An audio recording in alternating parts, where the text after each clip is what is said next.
നമസ്കാരം. കഴിഞ്ഞ ആഴ്ചയിൽ ഒരു ക്വസ്റ്റ്യൻ ആൻസർ സെഷൻ ഞാൻ ഇൻവൈറ്റ് ചെയ്തിരുന്നു. അപ്പോൾ അതിന് വേണ്ടിയിട്ട് കുറേ പ്രേക്ഷകർ ചോദ്യങ്ങൾ ചോദിച്ചിട്ടുണ്ട്. അപ്പോൾ നമുക്ക് അത് ഒന്നൊന്നായിട്ട് ഞാൻ വായിക്കാം. അത് ആരയച്ചെന്ന് ഞാൻ പറയുന്നില്ല. അതിൻ്റെ എനിക്ക് തോന്നിയ ആൻസേഴ്സ് ഞാൻ പറയുകയാണ്. എനിക്ക് തോന്നിയെന്ന് പറഞ്ഞാൽ എന്നെക്കൊണ്ട് പറ്റുന്ന ആൻസേഴ്സ് ഞാൻ അതിന് പറയുകയാണ്. ഓക്കെ. അപ്പോൾ വളരെ സന്തോഷം, ഇത്ര പ്രേക്ഷകർ ഇതിന് റെസ്പോണ്ട് ചെയ്തതിൽ എനിക്ക് വളരെ സന്തോഷം. ആദ്യത്തെ ചോദ്യം: madam, right cheek muscles are sagging down, what are the remedies? അതായത് ഒരു പ്രേക്ഷകയ്ക്ക് വലത് സൈഡിലെ കവിളിലെ മസിൽ താഴോട്ട് സാഗ് ചെയ്യുന്നു. ഒരു സൈഡിൽ മാത്രമായിട്ടാണ് സാഗ് ചെയ്യുന്നത്. അത് ശരിയായിട്ടുള്ളൊരു കാര്യമാണോ എന്നുള്ളത് എനിക്ക് ഒരു സംശയമുണ്ട്. കാരണം യൂഷ്വലി രണ്ട് സൈഡിൽ കൂടെയാണ് സാഗ് ചെയ്യുന്നത്. സാഗ് ചെയ്യുന്നത് പറഞ്ഞാൽ തൂങ്ങുക, കവിളിലെ മസിൽ ഇങ്ങനെ തൂങ്ങി വരിക എന്നുള്ളതാണ്. അത് വളരെ അൺയൂഷ്വലായിട്ടുള്ള ഒരു കാര്യമാണ് ഇതിനെ സംബന്ധിച്ചിടത്തോളം, ഇങ്ങനെയുള്ള ഒരു സാഗിങ്. അപ്പോൾ അത് എനിക്ക് മനസ്സിലാവണമെങ്കിൽ എന്തായാലും എൻ്റെ വാട്സപ്പിലേക്ക് അതിൻ്റെ ഒരു ഫോട്ടോ, ഫേസിൻ്റെ ഒരു ഫോട്ടോ അയയ്ക്കുക.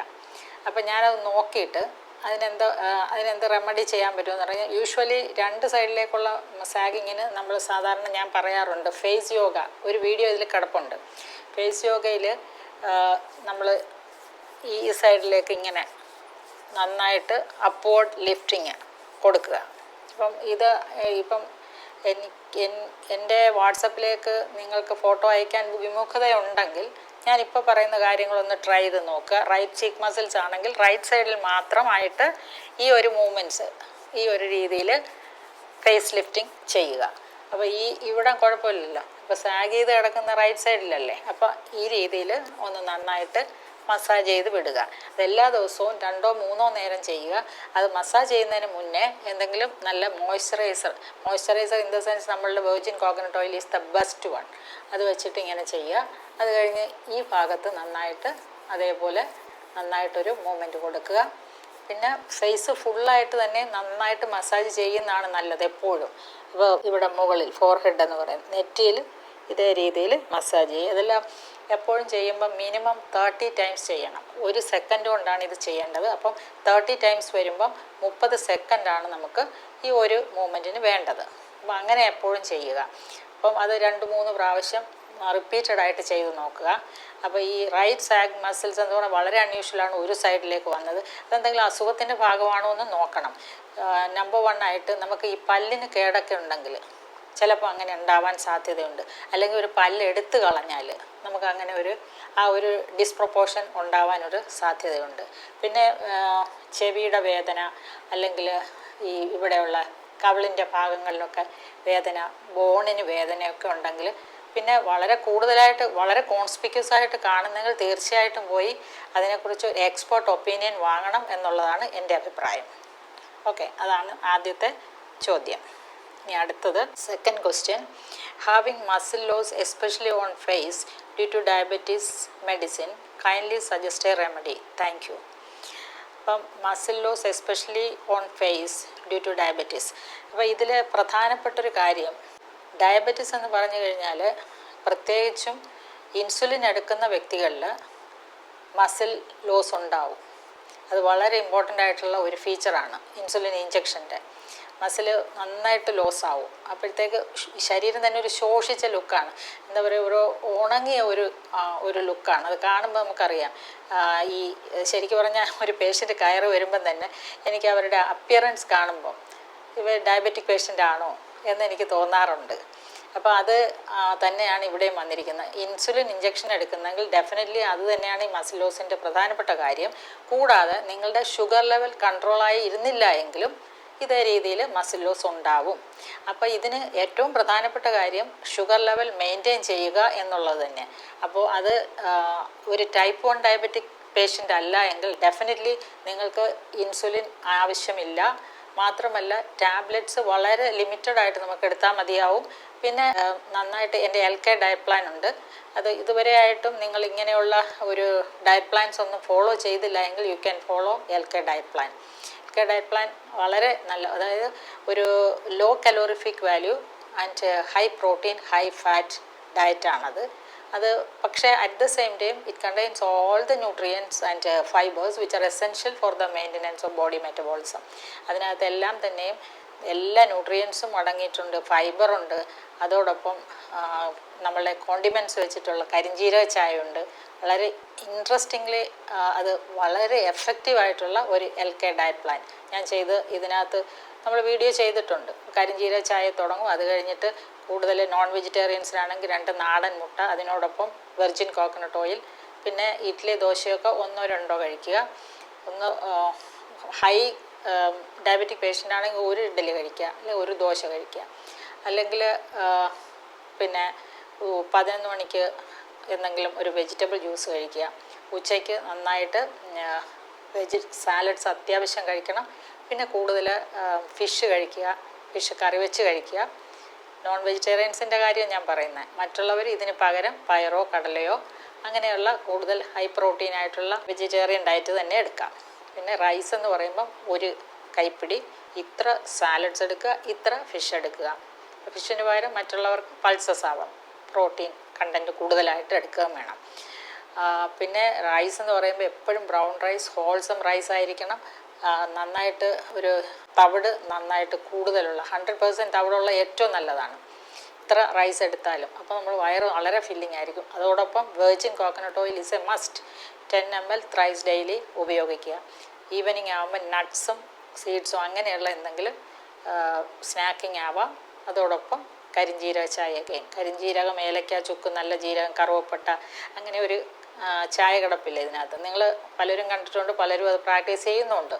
ഈവനിങ് ആണെങ്കിൽ 3 തരം കഞ്ഞിയുണ്ട്. കഞ്ഞി എന്ന് പറയുമ്പം പ്രധാനമായിട്ട് അതിനകത്ത് റാഗി ആവാം, 1 ടേബിൾ സ്പൂൺ റാഗി, ഒരു 2 ടേബിൾ സ്പൂൺ പയറോ കടലയോ അങ്ങനെ എന്തെങ്കിലും ചേർക്കാം. ചുവന്നുള്ളി, വെളുത്തുള്ളി, ഉലുവ, അമരപ്പയർ, കോവയ്ക്ക, ഇത്രയും കൂടെ നമ്മൾ ഒരുമിച്ച് കുക്കറിലിട്ട് വേവിക്കുക. വേവിച്ചതിന് ശേഷം ഇതിൻ്റെതൊക്കെ തന്നെ അളവെന്ന് പറയുന്നത് ഒരു 10-30 ഗ്രാം വീതം ഓരോന്നും ചേർക്കാവുന്നതാണ്. ഉള്ളിയും മറ്റേതൊക്കെ 5-10 ഗ്രാം ചേർത്താൽ മതിയാവും. ഉലുവ നമുക്കൊരു 2 ടീസ്പൂൺ ചേർക്കാം. ഇത് വെന്തതിന് ശേഷം കുക്കർ തുറന്നിട്ട് അതിലേക്ക് കുറച്ച് മുരിങ്ങയില ചേർക്കുക, എള്ള് ചേർക്കുക, വെർജിൻ ഓയിൽ ചേർക്കുക. Absolutely full meal by itself ഇത് കഴിക്കുകയും. ഇതിനകത്ത് 1 ടേബിൾ സ്പൂൺ റൈസാണ്. 1 ടേബിൾ സ്പൂൺ റൈസ് എന്ന് പറയുമ്പോഴത്തേക്ക് അതിനകത്ത് കാലറി എത്ര വരാനാണ്, ബാക്കിയെല്ലാം തന്നെ ന്യൂട്രിയൻസ് ആണ്. അതോടൊപ്പം പ്രോട്ടീൻ, നല്ല പ്രോട്ടീനും നമ്മൾ കൊടുക്കണം. നന്നായിട്ട് ഫിഷ് എടുക്കണം, അതുപോലെ സാലഡ്സും കഴിക്കണം. അപ്പോൾ ഇത് ഒരു ഫുൾ മീലാണ്. വളരെ എഫക്റ്റീവായിട്ടുള്ള ഒരു ഡയറ്റ് പ്ലാനാണ് ഞാൻ ഈ പറയുന്നത്. ഈ പ്രേക്ഷകർ പ്രത്യേകിച്ച് ശ്രദ്ധിക്കുക. അപ്പോൾ നിങ്ങൾക്ക് താല്പര്യമുണ്ടെങ്കിൽ എന്നെ വിളിച്ചാൽ മതിയാവും. ഈ ഒരു LK ഡയറ്റ് പ്ലാൻ ഞാൻ സെൻഡ് ചെയ്ത് തരാം. അങ്ങനെ ഞാൻ വളരെ കൂടുതൽ പേഷ്യൻസിന് ഞാൻ അയച്ചു കൊടുക്കാറുണ്ട്. അവരൊക്കെ വളരെ it's found to be really effective. അപ്പോൾ നിങ്ങൾക്ക് മസിൽ മാസ് വരാൻ വേണ്ടി ഡെഫിനറ്റ്ലി പ്രോട്ടീൻ നന്നായിട്ട് എടുക്കണം. 1 gram per kilogram ബോഡി വെയ്റ്റാണ് നമുക്ക് വേണ്ടത്. അപ്പോൾ അതനുസരിച്ച് അതുപോലെ തന്നെ എക്സസൈസ്, വ്യായാമം, നമ്മൾ കഴിക്കുന്ന ഭക്ഷണത്തിന് ആനുപാതികമായി വ്യായാമം ചെയ്താൽ മാത്രമേ ഈ പ്രോട്ടീൻ മസിലിനകത്ത് കയറുകയും മസിൽ മാസ് ഉണ്ടാവുകയും ചെയ്യുള്ളൂ. അപ്പോൾ ഇത്രയും കാര്യങ്ങൾ ശ്രദ്ധിച്ചു പോയി കഴിഞ്ഞാൽ തീർച്ചയായിട്ടും നിങ്ങൾക്ക് ഡെഫിനറ്റ്ലി മസിൽ മാസ് ഉണ്ടാവും. ഇങ്ങനെയുള്ളവർക്ക് ഒരു ഹെൽത്ത് ക്ലബിലോ അല്ലെങ്കിൽ ഒരു ജിമ്മിലോ പോവുകയാണെങ്കിൽ ഏറ്റവും എഫക്റ്റീവായിട്ട് തന്നെ മസിൽ മാസ് വളരെ ഫാസ്റ്റായിട്ട് വരും. പക്ഷേ ആ ഒരു എക്സസൈസിൽ തന്നെ തീർച്ചയായും നമുക്ക് ഈ ഷുഗർ ലെവൽ കൺട്രോൾ ആക്കാനും പറ്റും. എങ്കിൽ കൂടിയും ഒരു നല്ല ഒരു പ്രോപ്പർ ഹെൽത്തി ഈറ്റിംഗ് പ്ലാൻ എപ്പോഴും മസ്റ്റാണ്, അത് മറന്നു പോകരുത്. 3ാമത്തെ ചോദ്യം എന്ന് പറഞ്ഞാൽ, മാഡം ചുണങ്ങിന് എന്താ ചെയ്യേണ്ടത്? ചുണങ്ങെന്ന് പറയുന്നത് ഒരു ചൊറിയാണോ? എനിക്ക് ഈ മലയാളത്തിൽ പറഞ്ഞപ്പം അത് എക്സീമയാണോ? എക്സീമ ആയിരിക്കാനാണ് സാധ്യത.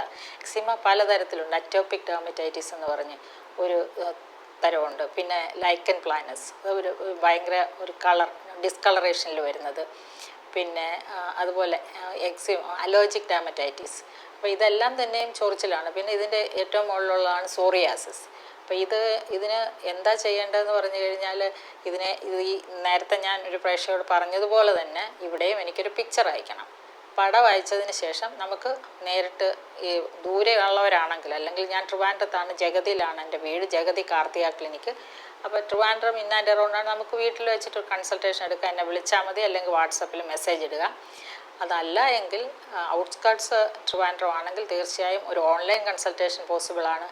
എറണാകുളത്താണെങ്കിൽ ഞാൻ മന്ത്ലി വൺസ് വരുന്നുണ്ട്. അതൊരു 3rd വീക്കായിരിക്കും. 3ാമത്തെ ആഴ്ച ഒരു സൺഡേ ഞാൻ എറണാകുളത്ത് പുനർനവ ഹോസ്പിറ്റലിൽ ഇടപ്പള്ളിയിലുള്ള അവിടെ ഞാൻ വരുന്നുണ്ട്. അപ്പോൾ അവിടെ വെച്ചിട്ട് നമുക്ക് കണ്ട് സംസാരിച്ച് നമുക്ക് കൺസൾട്ടേഷൻ എടുക്കാം. പക്ഷേ അതിന് എന്നെ നേരത്തെ അറിയിച്ചാൽ മതി, വാട്സപ്പിൽ അറിയിച്ചാൽ മതി. എല്ലാ ഡീറ്റെയിൽസും ഞാൻ തരാവുന്നതാണ്. എനിക്ക് അടുത്തത്, മാഡം, അൾസർ, കുടലിലെ പുണ്ണും മുറിവും ഒക്കെ കുറയാനുള്ള വീട്ടിൽ തന്നെ ക്രമീകരിക്കാവുന്ന ആഹാര സാധനങ്ങൾ. കുടലിലെ പുണ്ണും മുറിവും. കുടലിലെ പുണ്ണും എന്ന് പറയുമ്പോഴത്തേക്ക് തീർച്ചയായിട്ടും അതൊരു ഡുവോഡിനൽ അൾസർ എന്ന് പറയുന്ന ഒരു കാര്യമായിരിക്കും. അതായത് വയറിനകത്ത് പുണ്ണുണ്ടാവുക. വയറിനകത്ത് പുണ്ണുണ്ടാകുന്നതിൻ്റെ കാരണം എന്ന് പറഞ്ഞാൽ പലതാണ്. ഒന്ന് ഹൈപ്പർ അസിഡിറ്റി എന്ന് പറഞ്ഞിട്ടൊരു വിഭാഗമുണ്ട്. പിന്നെ മറ്റൊന്ന് അൾസറേറ്റീവ് കൊളൈറ്റിസ്, അത് വൻകുടലിലാണ്. ചെറുകുടൽ വരുമ്പോൾ ഡുവോഡിനൽ അൾസർ എന്ന് പറയും. അപ്പോൾ ഇതിൽ ഒക്കെ തന്നെ കാരണങ്ങൾ എന്താണെന്ന് നമ്മൾ മനസ്സിലാക്കണം. അപ്പം ചെറുകുടലിലുള്ളതാണോ ഇതോ വൻകുടലിലുള്ളതാണോ എന്നുള്ളത് നമ്മൾ തീർച്ചയായും മനസ്സിലാക്കേണ്ടതുണ്ട്. അൾസറേറ്റീവ് കൊളൈറ്റിസ് എന്ന് പറയുമ്പോൾ അതൊരു ഓട്ടോ ഇമ്മ്യൂൺ ഡിസോർഡറാണ്.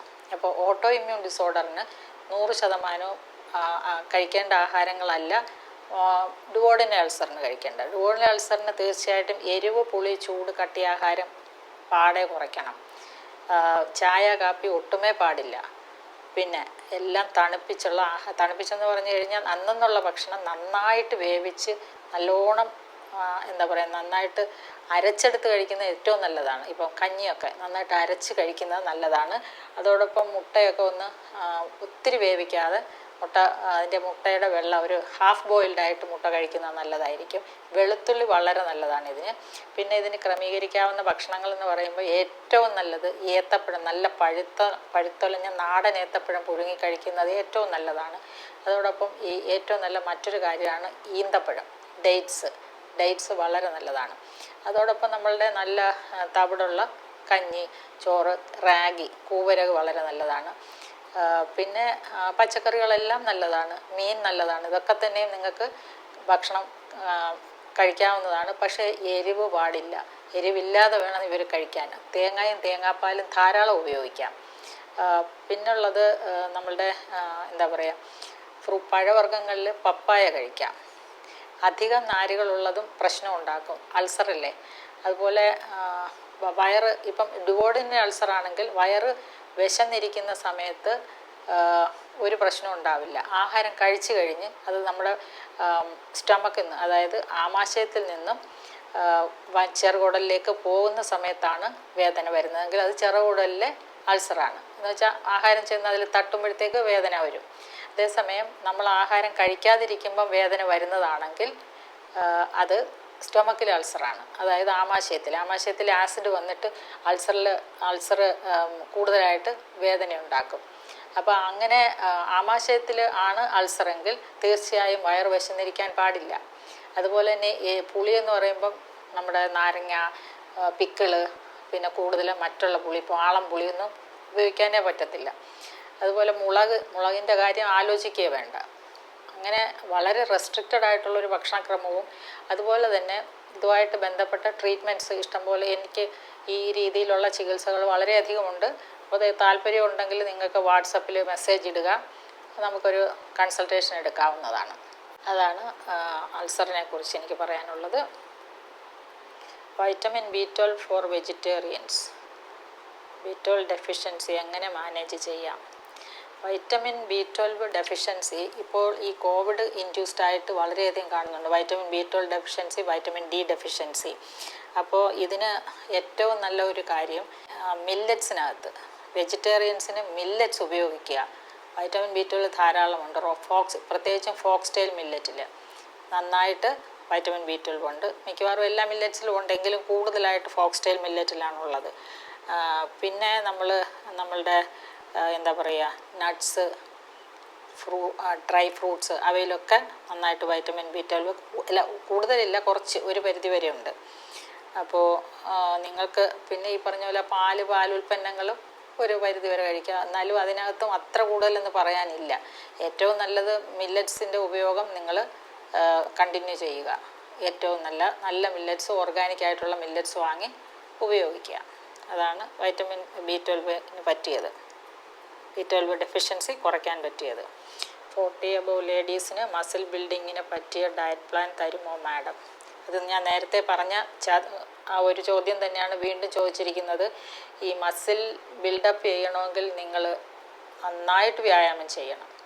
അതായത് ഒരു എൻഡ്യൂറൻസ്, റെസിസ്റ്റൻസ്, ഫ്ലെക്സിബിലിറ്റി, ബാലൻസിങ്, ഇതെല്ലാം മസിലുമായിട്ട് ബന്ധപ്പെട്ടതാണ്. അപ്പോൾ നമ്മൾ ഹെൽത്ത് ക്ലബ്ബിൽ പോവുക അല്ലെങ്കിൽ ജിമ്മിൽ പോയി നന്നായിട്ട് വർക്കൗട്ട് ചെയ്യണം. അല്ല വീട്ടിൽ അങ്ങോട്ടും ഇങ്ങോട്ടും ഓടിയിട്ട് ഒരു കഥയില്ല. അതോടൊപ്പം നിങ്ങൾ you should take A high protein diet. ജിമ്മിൽ പോകുന്നതിന് മുന്നേ തന്നെ ഒരു സ്റ്റീൽ കട്ട് ഓട്സ് അത് 1 ounce എടുത്ത് നന്നായിട്ട് കഴിക്കുക.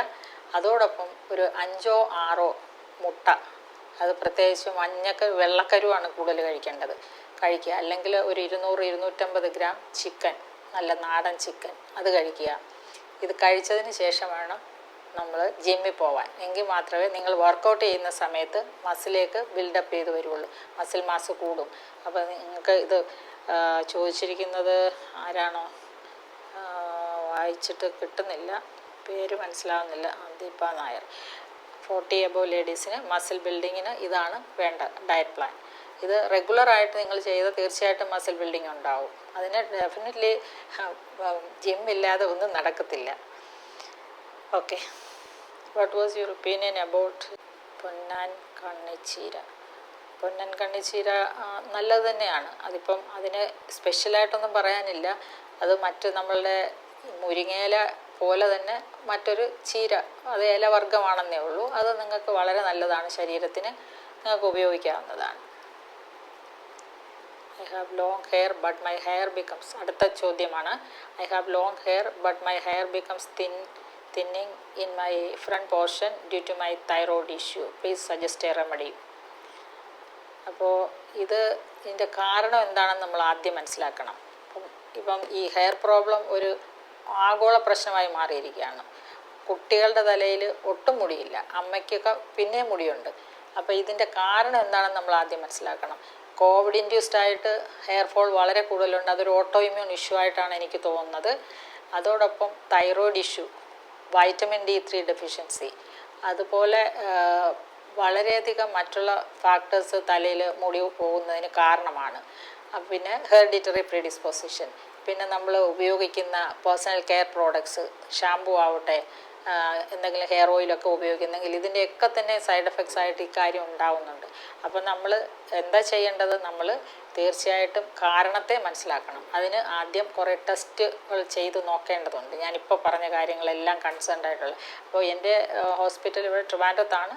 അപ്പോൾ നിങ്ങൾക്ക് എൻ്റെ വാട്സപ്പിൽ മെസ്സേജ് അയക്കാം, നമുക്ക് ഒരു കൺസൾട്ടേഷൻ തന്നെ വെക്കാം. അതിലൂടെ നമുക്ക് കാര്യങ്ങൾ സോൾവ് ചെയ്യാം. Definitely no issues. മുടി വളർച്ച 1 മാസത്തിൽ തെളിവുകൾ സഹിതം ഡോക്ടറുടെ ഒറ്റമൂലി എന്ന് പറഞ്ഞിട്ട് ഇതിനകത്ത് കുറേ വീഡിയോസ്, വളരെ കൂടുതൽ വീഡിയോസ് കിടപ്പുണ്ട്. അപ്പോൾ അതെടുത്തൊന്ന് ട്രൈ ചെയ്ത് നോക്കാവുന്നതാണ്. അത് ശരിയായില്ല എങ്കിൽ എന്നെ വിളിക്കുക, നമുക്ക് ഒരു കൺസൾട്ടേഷൻ എടുക്കാവുന്നതാണ്. ഓക്കെ, അടുത്തത് മാം, എൻ്റെ മോന് വിട്ടുമാറാത്ത ചുമയാണ്. ഇമ്മ്യൂണിറ്റി കറക്റ്റ് ചെയ്യാൻ കുട്ടികൾക്കൊരു ഡയറ്റ് ചാർട്ട് തരുമോ മാഡം? പ്രോഡക്റ്റ് ലിങ്ക് കൂടി തരണമെന്ന് അഭ്യർത്ഥിക്കുന്നു. പ്രോഡക്ട്സ് ലിങ്ക് കൂടി. അപ്പോൾ ഇത് വിട്ടുമാറാത്ത ചുമയാവുമ്പം ഇത് നിങ്ങൾ ടെസ്റ്റുകൾ ചെയ്തിട്ടുണ്ടെങ്കിൽ എൻ്റെ വാട്സപ്പിലേക്ക് അയയ്ക്കുക. അപ്പോൾ അത് നോക്കിയിട്ട് ഇതെന്താണ് കാരണമെന്ന് ആദ്യം നമ്മൾ കണ്ടുപിടിക്കണം. ഇപ്പോൾ പല കാരണങ്ങൾ കൊണ്ട് വിട്ടുമാറാത്ത ചുമ വരും. അലർജി കോഫ്, എന്തെങ്കിലും കാര്യത്തിന് അലർജി ഉണ്ടെങ്കിൽ, പിന്നെ കഴിക്കുന്ന ഭക്ഷണങ്ങളുടെ പ്രത്യേകത, പിന്നെ ക്ലൈമാറ്റിക് ചേഞ്ച്, പിന്നെ അവന് ഒരു ഹെറിഡിറ്ററി പ്രീഡിസ്പോസിഷൻ ഉണ്ടെങ്കിലും അങ്ങനെ ഉണ്ടാവാം. അപ്പോൾ എന്താണ് കാരണമെന്ന് നമ്മൾ മനസ്സിലാക്കി വേണം ട്രീറ്റ് ചെയ്യാൻ. അപ്പോൾ ടെസ്റ്റുകൾ ചെയ്യേണ്ടതുണ്ട്. അപ്പോൾ എന്ത് കാര്യമാണെങ്കിലും നമുക്ക് ഇതിന് വേണ്ടിയിട്ടുള്ള ഒരു ഡയറ്റ് പ്ലാൻ എന്ന് പറഞ്ഞാൽ, ഇപ്പോൾ കുട്ടിക്ക് ഒരു ഡെഫിഷ്യൻസിയാണ്, ഒരു ന്യൂട്രീഷണൽ ഡെഫിഷ്യൻസി ആണെങ്കിൽ തീർച്ചയായിട്ടും ഞാൻ ഇതിനകത്ത് പറയുന്ന ഒരു നല്ല ഒരു ഡ്രിങ്ക് ഉണ്ട്. അപ്പോൾ ഈ ചുമ എന്ന് പറയുമ്പോൾ അത് ന്യൂട്രീഷണൽ ഡെഫിഷ്യൻസിയേക്കാൾ ഉപരി ഒരു അലർജിക് ടെൻഡൻസിയോ അല്ലെങ്കിൽ ഒരു ഇമ്മ്യൂൺ ചേഞ്ചിൻ്റെതും ആയിരിക്കാം. അതായത് നമ്മളുടെ ശരീരത്തിൻ്റെ രോഗപ്രതിരോധ ശേഷി കുറയുന്നത് കൊണ്ടാവാം. അപ്പോൾ അങ്ങനെ രോഗപ്രതിരോധ ശേഷി കുറയുന്നതിൻ്റെ ഒരു കാരണമാണെങ്കിൽ തീർച്ചയായും അതിനകത്ത് നമുക്ക് ഒരു നല്ല ഒരു പ്രോപ്പർ ഡയറ്റ് പ്ലാൻ ഇവർ പറയുന്നത് പോലെ ചെയ്യാവുന്നതാണ്. പക്ഷേ അത് കഴിക്കുമ്പോൾ ഉടനെ തന്നെ ഈ ചുമ മാറണമെന്നില്ല. അപ്പോൾ ചുമ മാറാനായിട്ട് തീർച്ചയായും ആദ്യം നമ്മളൊന്ന് ട്രീറ്റ് ചെയ്യണം. അപ്പോൾ അതിനുവേണ്ടി എൻ്റെ വാട്സപ്പിൽ മെസ്സേജ് അയയ്ക്കുക. നമുക്ക് തീർച്ചയായും കൺസൾട്ടേഷൻ എടുക്കുകയോ അല്ലെങ്കിൽ ഓൺലൈനായിട്ട് ഇതിനകത്തൂടെ ഫോണിലൂടെ നമുക്ക് ബന്ധപ്പെട്ടിട്ട് കാര്യങ്ങൾ മുന്നോട്ട് കൊണ്ടുപോകാം. അപ്പോൾ ഇതിൽ ഒരു നല്ല ഒരു ഡ്രിങ്കാണ് ഞാൻ എപ്പോഴും പറയുന്നത്, ശരീരം തുടുക്കാൻ എന്ന് പറഞ്ഞൊരു വീഡിയോ കിടപ്പുണ്ട്. അതിനകത്ത് ഒരു നല്ല പഴുത്തൊലഞ്ഞ ഏത്തപ്പഴം, അതിനോടൊപ്പം കുറച്ച് ഈന്തപ്പഴം, ഒരു ഈന്തപ്പഴം എന്ന് പറയുമ്പോൾ ഒരു 10 ഇടാം, എത്ര വയസ്സാണോ കുഞ്ഞിന്. അപ്പോൾ ഒരു 10-15 ഈന്തപ്പഴം ചേർക്കാം. അതോടൊപ്പം നട്ട്സ് വെള്ളത്തിലിട്ട് കുതിർത്ത്, കപ്പലണ്ടി വെള്ളത്തിലിട്ട് കൊടുത്ത്. പല കുഞ്ഞുങ്ങൾക്കും ഇതിനൊക്കെ അലർജി ഉണ്ട്. അപ്പോൾ അത് നമുക്കിപ്പോൾ ഞാനിങ്ങനെ പറയുന്നതേ ഉള്ളൂ, ഒരു ഔട്ട്ലൈൻ പറയുന്നതേ ഉള്ളൂ. ഇത് നിങ്ങൾ ഫോളോ ചെയ്യുമ്പോൾ കുഞ്ഞിന് എന്തെങ്കിലും പ്രശ്നം ഉണ്ടെങ്കിൽ എന്നെ ഉടനെ വിളിക്കുക. നട്ട്സ് വെള്ളത്തിലിട്ട് കുതിർത്ത്, തലേന്ന് വെള്ളത്തിലിട്ട് കുതിർത്തത്, തേങ്ങാപ്പാൽ, കരിപ്പട്ടിയോ ശർക്കരയോ ഇത്രയും കൂടെ നന്നായിട്ട് മിക്സിയിൽ അടിച്ച് ഇത് കൊടുത്തു കഴിഞ്ഞാൽ ഏകദേശമുള്ള എല്ലാ ന്യൂട്രീഷനും ഇതിനകത്ത് കിട്ടും.